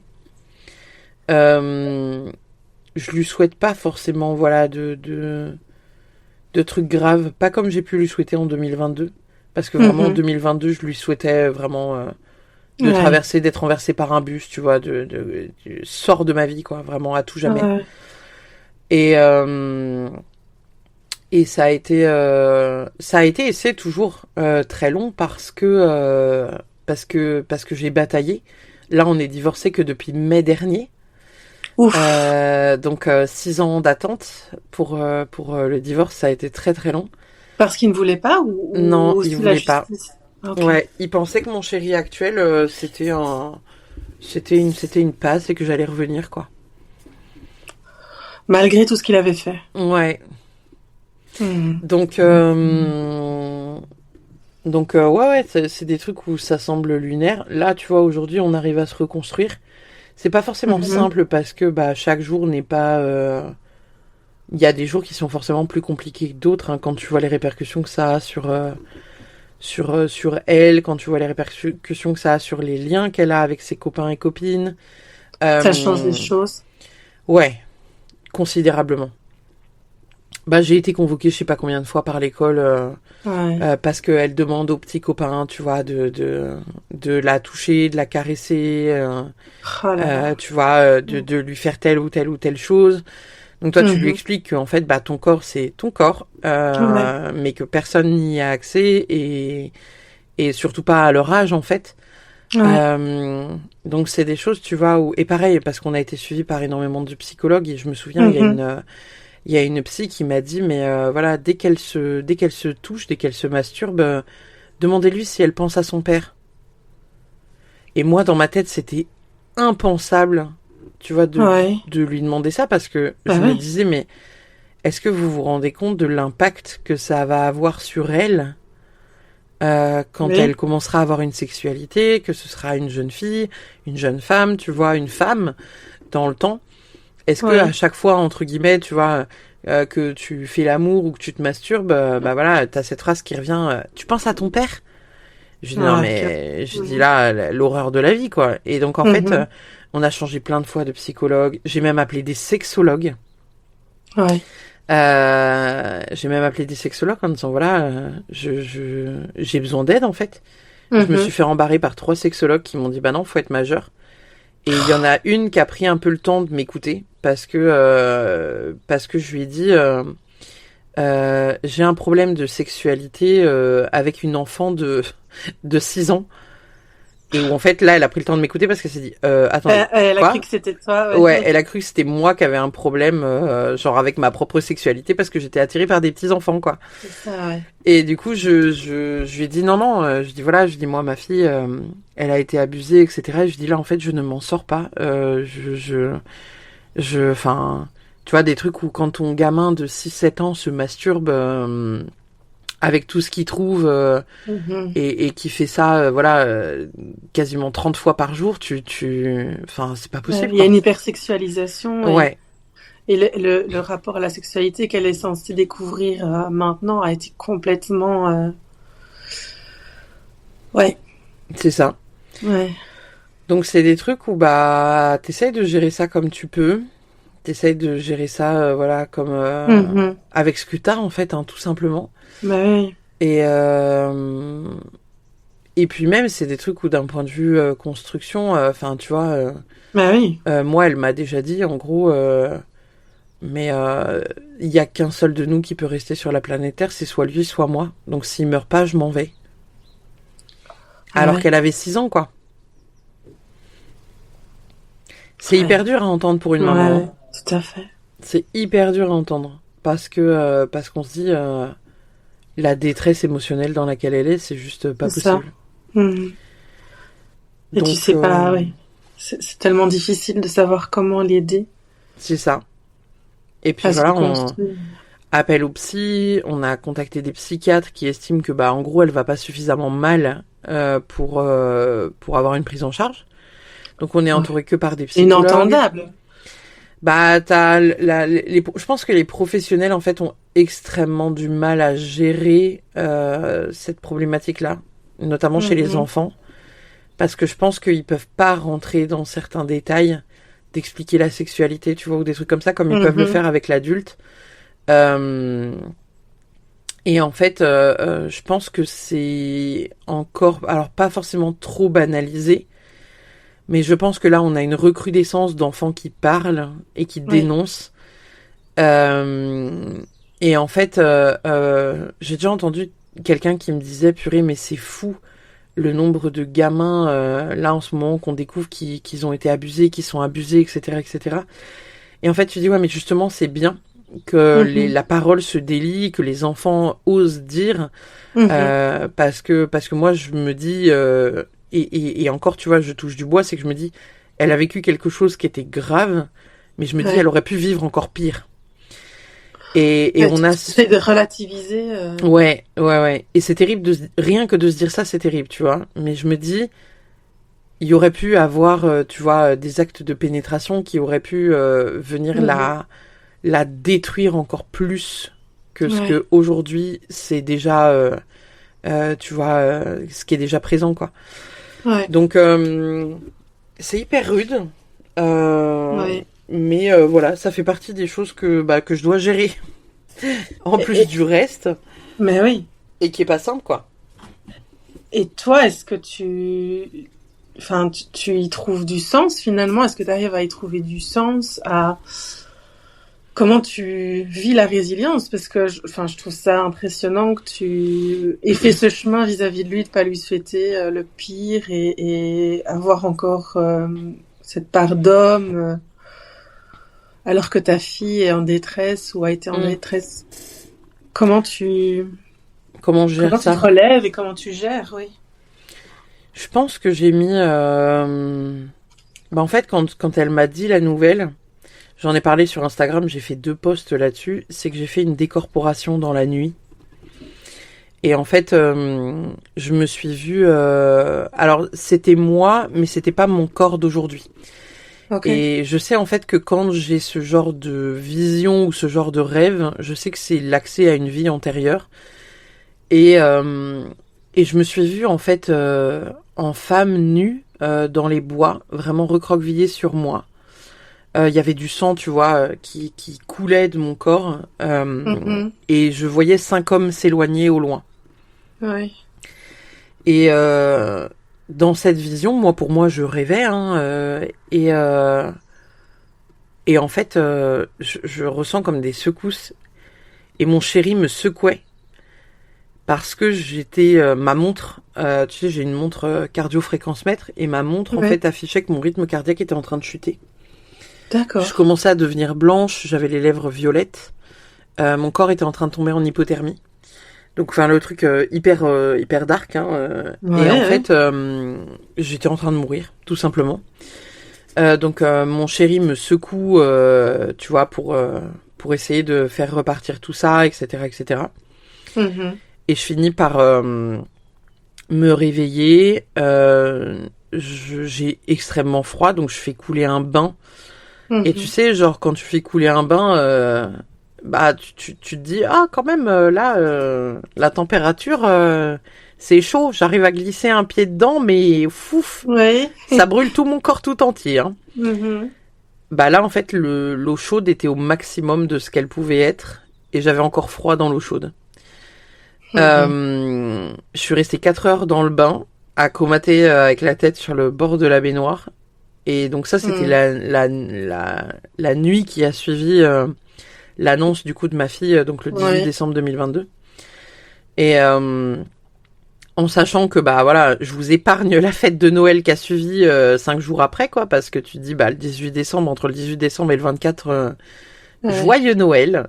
Et en fait, à ce moment-là, tu vois, j'avais énormément de messages de mes guides qui passaient, qui me disaient que ça allait aller, que fallait vraiment, tu vois, que je sois dans l'écoute de mon corps et que si c'était ok, c'était ok, que si ça l'était pas, ça l'était pas. Et je recevais vraiment énormément de messages.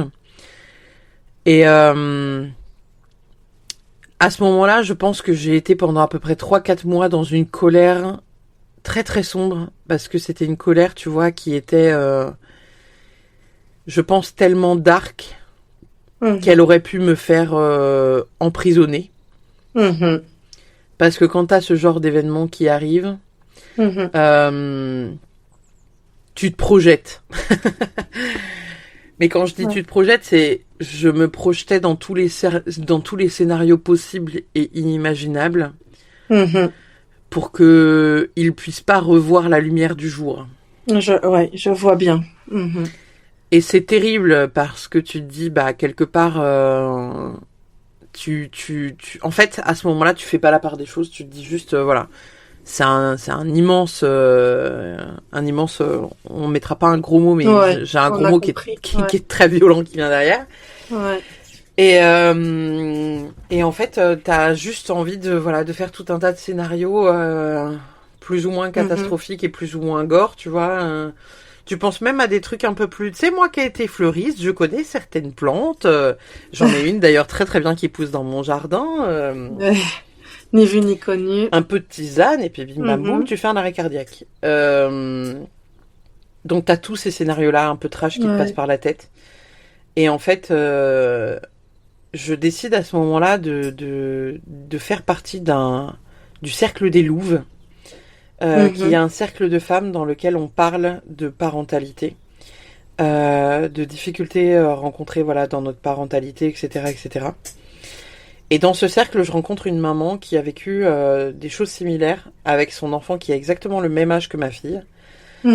Et on se lie un peu d'amitié et on papote, tu vois, de tout ça. Et elle, en fait, son gamin, c'est le papa qui a la garde. Parce qu'il a quelques potes, tu vois, dans la gendarmerie et qu'il fait passer la maman pour folle. Et que du coup il arrive à retourner presque tout le système tu vois, en la faisant passer pour la folle du village, quoi. Et déjà là j'ai un premier vent de ok, même dans ce grand malheur quelque part t'as de la chance, parce qu'elle est avec toi. C'est ça, maintenant elle est en sécurité. C'est ça. Et en fait, c'est des trucs où quand tu parles de tout ça, tu vois, tu te rends compte.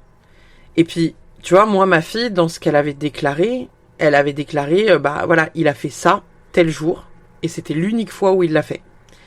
Donc pour moi, il l'a fait une fois, et j'ai stoppé le truc direct.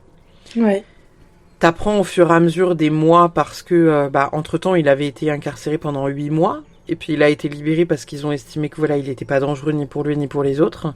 Donc en attente de son procès, il doit pointer à la gendarmerie un certain nombre de fois par semaine, tu vois, à la gendarmerie du coin.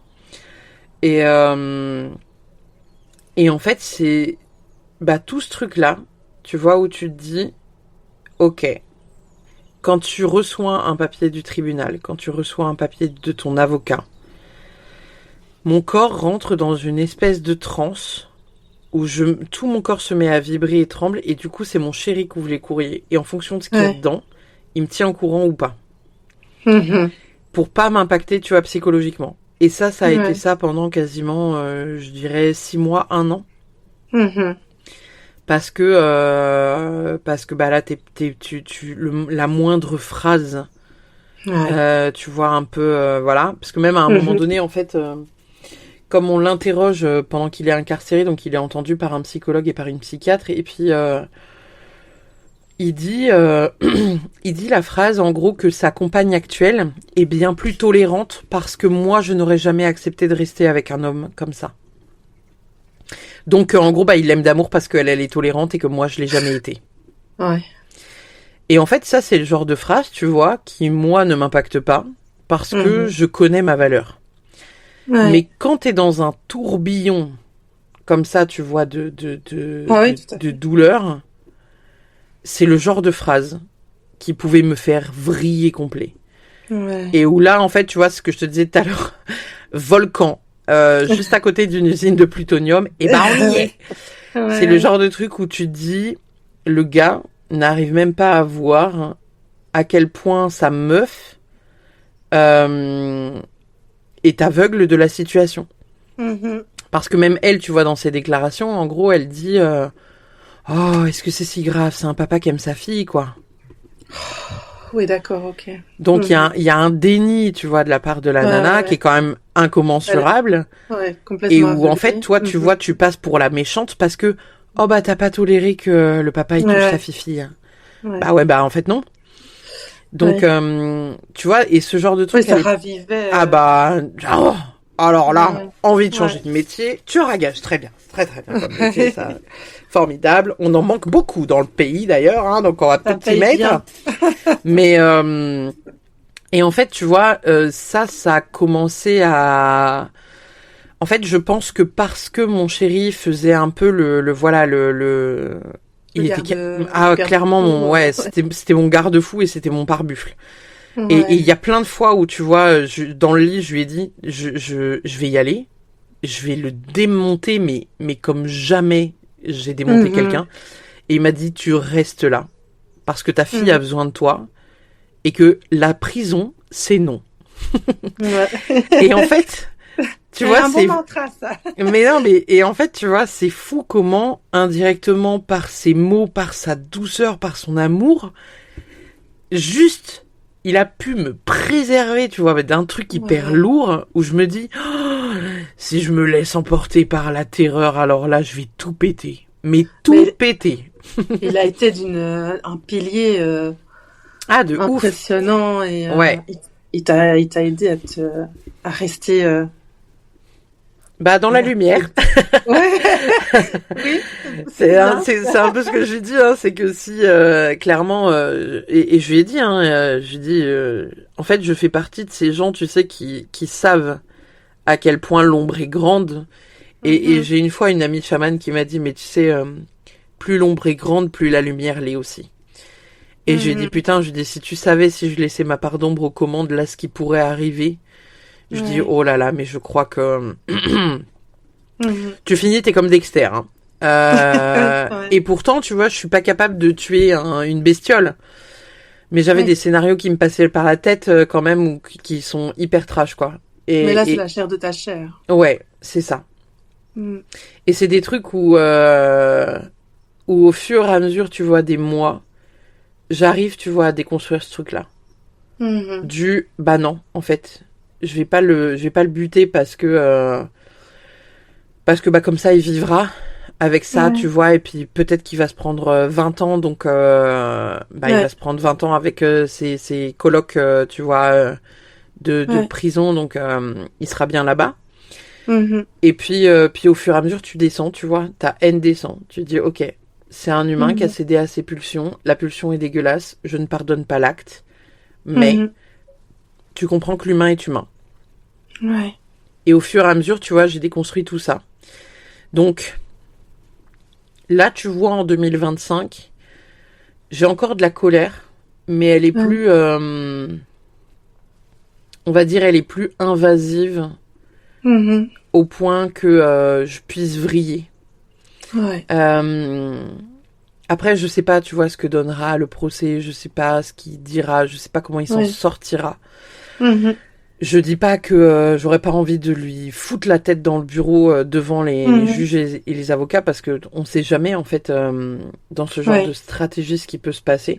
Tout ce qu'ils peuvent se dire, et Mais j'ose espérer que, voilà, j'ose espérer que moi, je vrille pas.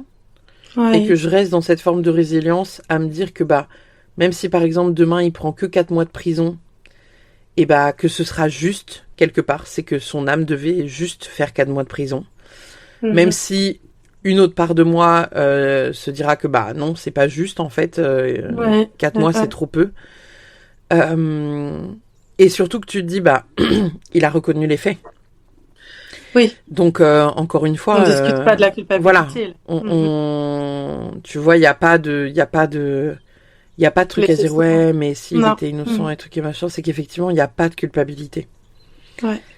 Mais il y a quand même, tu vois, ce truc avec, malgré tout, en fait, je pense que c'est mon côté thérapeute qui, quelque part, me dit, ok, c'est pas cool.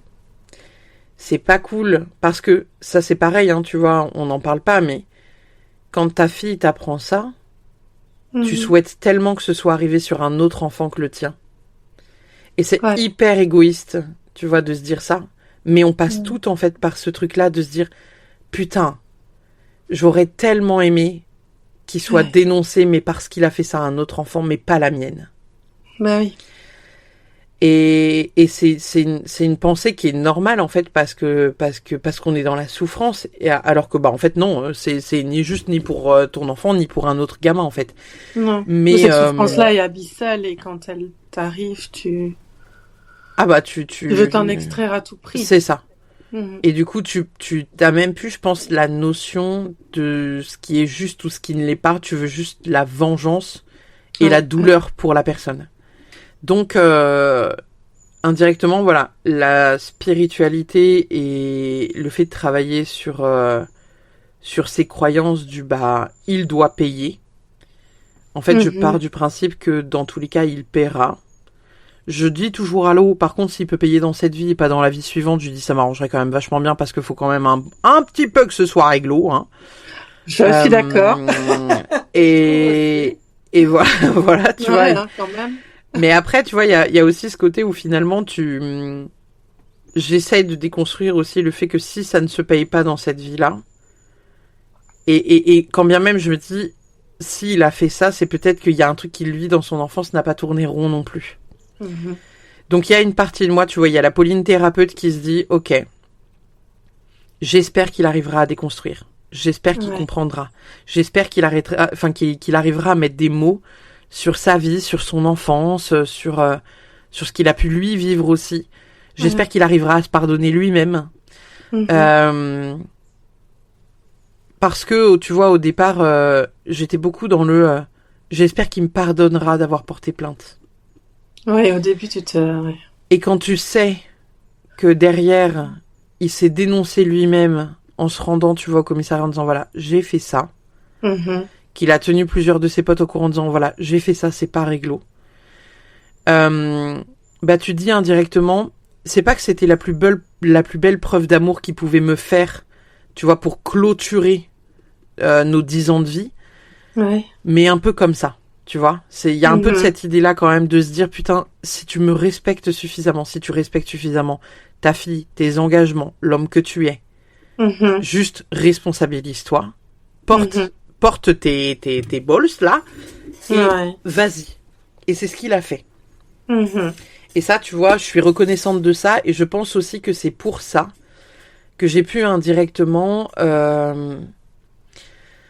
rabaisser mon niveau de colère et me dire que quelque part, même si aujourd'hui, par exemple, s'il m'approchait de très très près, je me sentirais pas en sécurité, et je pense que je rentrerais totalement dans une psychose où je laisserais la Pauline maléfique prendre le relais. Et malgré tout, tu vois, il y a quand même une partie de moi qui, durant ces 3 dernières années et demie là, a été posée un cierge à l'église en disant, j'espère que son âme sera sauvée. Mhm.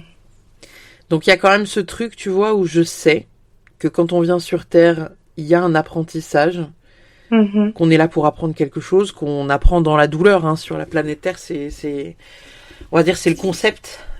C'est qu'on Ouais. apprend dans la douleur, on n'est pas là pour apprendre, on va dire, si on apprend tout dans l'amour et la bonté, bah, l'humain retient un peu moins. Oui. Donc, forcément, on apprend dans la douleur. Et puis, il y a ce truc de dire que voilà, si je l'ai vécu, c'est peut-être parce que, non pas que j'étais en mesure de le vivre, parce que, quelque part, même si c'est beaucoup une phrase, tu sais, dans la spiritualité, en mode si tu l'as vécu, c'est que ton âme était, et tu as les épaules, en fait, pour le vivre. Ouais. Ouais, ok, j'entends. Mais, ça reste pas cool quand même, tu vois. Bah ouais. Et quand Ouais. je vois, tu vois, des Gisèle Pellico, je suis là en mode... Et t'as regardé chaque homme face à toi, là, et que t'as regardé, t'as maintenu le regard, et t'es là, tu te dis, Ouais. waouh. Et toi, à côté, tu vois, parce que bon, rien n'est comparable, mais tu te dis, ok, et quelle femme forte, quelle femme incroyable, tu vois, quelle femme, cette résilience incroyable. Mhm. Et en fait, je pense que c'est aussi en regardant un peu tous ces gens-là, tu vois, qui se tirent vers le haut en se disant, ok, Mhm. ce que j'ai vécu, ça a été terrible, mais Ouais. aujourd'hui, je suis en sécurité. Tu fais preuve d'une énorme résilience, hein. Bah, tu vois, c'est aussi ce que je dis à ma fille, Mm. dans le sens où Ouais. quand elle est arrivée dans sa nouvelle école, c'est un des premiers trucs qu'elle a dit à ses copains. Et je lui ai dit, tu sais, je lui ai dit un jour, je lui ai dit, il faudra que tu arrives à te dire que ça n'est pas toi, Ouais. que c'est arrivé à une partie de toi, mais je lui dis qu'aujourd'hui, t'es en sécurité et qu'il peut plus rien t'arriver parce que maman et chérie de maman sont les Mhm. boucliers pour te protéger. Ouais. Et en fait, ça, elle l'a bien compris. Et Mm. aujourd'hui, quand elle se présente, elle n'en parle plus. C'est génial. Alors qu'avant, tu vois, elle disait, bah moi, je m'appelle... Et mon Ouais, papa, il m'a fait ça. ça faisait partie d'elle totalement, quoi. Ouais, Ouais. ça faisait partie de sa présentation. Ouais, elle devait présenter ça. Mhm. Ouais. Et je lui ai dit, tu sais, chaque nouvelle école ou chaque nouvelle ville dans laquelle on déménagera, etc., etc., je lui dis, en fait, ce sera une nouvelle page pour te réinventer. Mhm. Et j'ose espérer vraiment que dans le temps, elle arrive à comprendre que, voilà, oui, il y a une partie d'elle qui a souffert, mais aujourd'hui, c'est plus le cas. Et tu Mhm. vois, aujourd'hui, bah, elle a 8 ans. Mon chéri, elle le connaît depuis qu'elle a 1 an et demi. Elle aura plus vu mon chéri que son Son propre papa. père dans Mhm. son existence. Ouais. Euh, donc c'est des trucs, tu vois, où j'ose espérer qu'elle arrive vraiment à prendre du recul dans le temps, qu'elle arrive à se reconstruire. Mhm. J'ose espérer aussi qu'elle arrive à toujours garder cette confiance en moi et en Guillaume pour qu'on puisse Mhm. l'accompagner au mieux dans tout ce qu'elle peut avoir, ressentir, toutes les problématiques qu'elle peut, voilà, Ouais. sur lesquelles elle peut s'interroger en fait, Mhm. et qu'elle se posera jamais trop de questions en se disant que voilà, qu'on peut pas parler de sexualité ou qu'elle ose pas demander pour ci, pour ça, pour truc, Ouais. euh, Que parce vous que soyez bah des personnes de ouais, confiance tout c'est au long de ça, sa vie, ressources. c'est ça. Mm. Et c'est vraiment pas de la curiosité, tu vois, mais j'ose espérer vraiment que si demain elle doit faire sa première fois, tu vois, ou je sais pas, ou qu'elle se questionne, ou que la personne avec qui elle fait sa première fois a reproduit quelque chose qu'elle a vécu avec son père, Mhm. qu'elle me dise, bah en fait, là je me suis sentie mal à l'aise, j'ai osé dire à la personne que ça me plaisait pas, Ouais. parce que je vois que bah ça me plaît pas et que peut-être que j'ai pas traité, tu vois, ce qu'il y a eu avec le père, etc., etc. Donc, Mhm. en fait, j'espère vraiment qu'elle puisse avoir suffisamment confiance pour me parler de sa première fois, pour me parler Mhm. des douleurs, des soucis, des tracas qu'elle rencontre, tout en confiance et sans se dire que voilà, que, qu'il y a une forme d'humiliation, Ouais.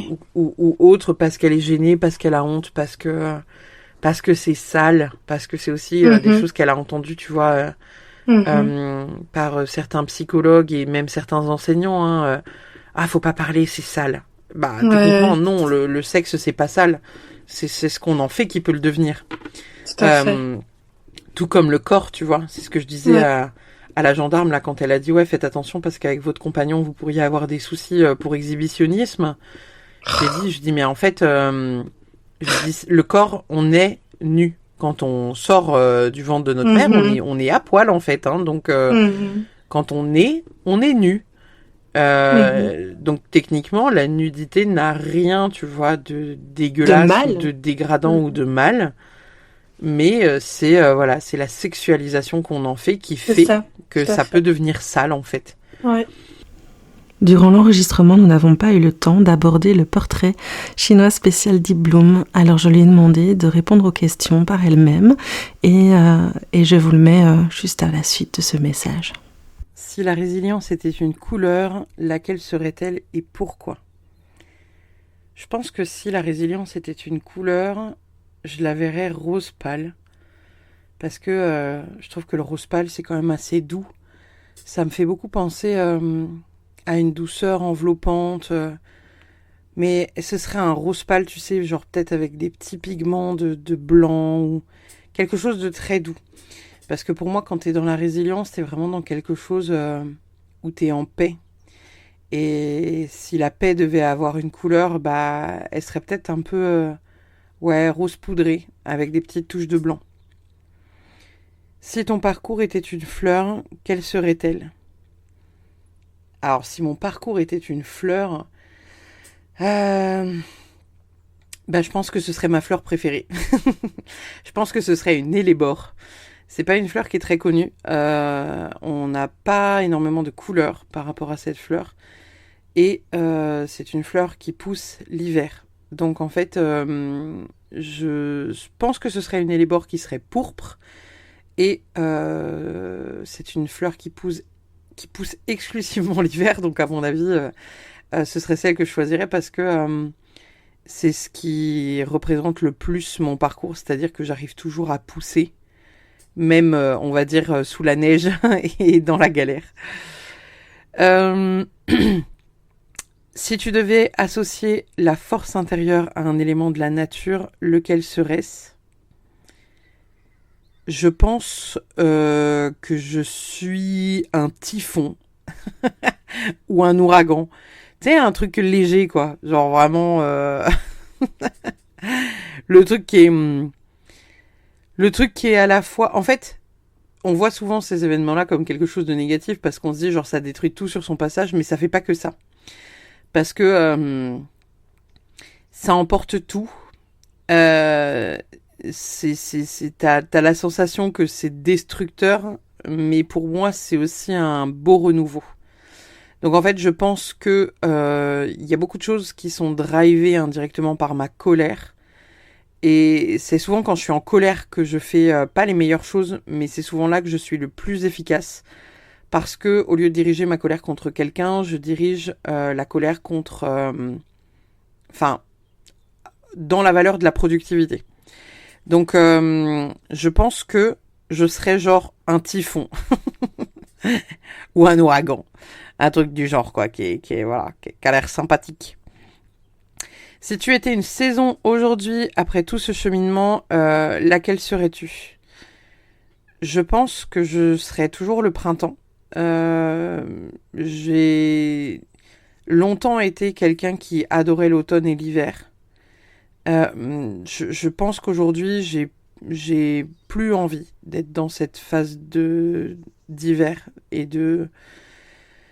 on va dire, de recroquevillement. Mais j'ai pas envie non plus d'être dans l'été. Donc, il faut un entre-deux. Donc, ce serait soit le printemps, soit l'automne, mais je vais plutôt dire le printemps.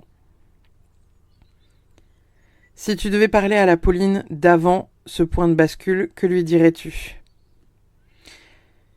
Je sais pas trop ce que je lui dirais, mais je pense que je lui dirais pas grand-chose. Je lui donnerais pas forcément de conseils ou de trucs comme ça. Je pense que en fait, Les seuls trucs que je pourrais lui dire, c'est qu'elle est incroyable et qu'elle va réussir à faire des trucs de fou et qu'il faut qu'elle se fasse confiance. Faut pas qu'elle lâche. Et je crois que ce serait à peu près tout. Parce que si je la préviens de ce qui pourrait se passer, je pense que son avenir pourrait totalement changer. Si tu devais t'offrir un compliment aujourd'hui, lequel serait-il ? Si je devais m'offrir un compliment aujourd'hui, si je devais me faire un compliment aujourd'hui, je pense que je me dirais que je suis géniale.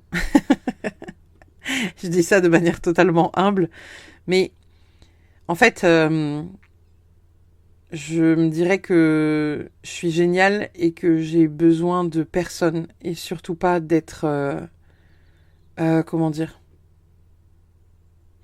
surtout pas d'être approuvée.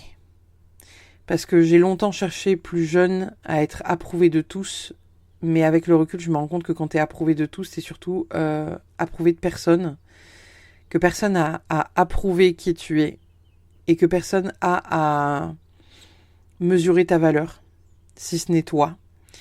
Donc, je me dirais que je suis géniale et extraordinaire et que je suis fière de qui je suis devenue. Si tu devais t'offrir un mot-clé ou un mantra comme talisman à celles qui nous écoutent aujourd'hui, lequel serait-il ?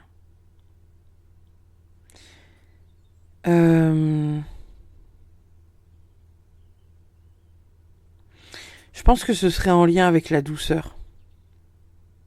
Quelque chose comme sois plus douce, tu vois, ou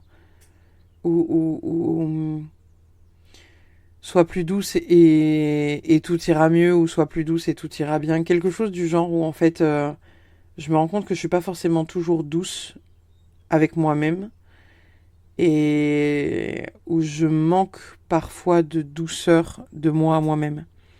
Donc je pense que je tirerais un peu vers ce type de mantra en mode voilà, sois plus douce vis-à-vis de toi-même et tout ira mieux. Merci beaucoup pour tout ton plaisir. Témoignage. Et je souhaite aussi à ta fille tout ce que tu as dit, qu'elle ait confiance, qu'elle se sente en sécurité et qu'elle s'épanouisse. Loin de ça.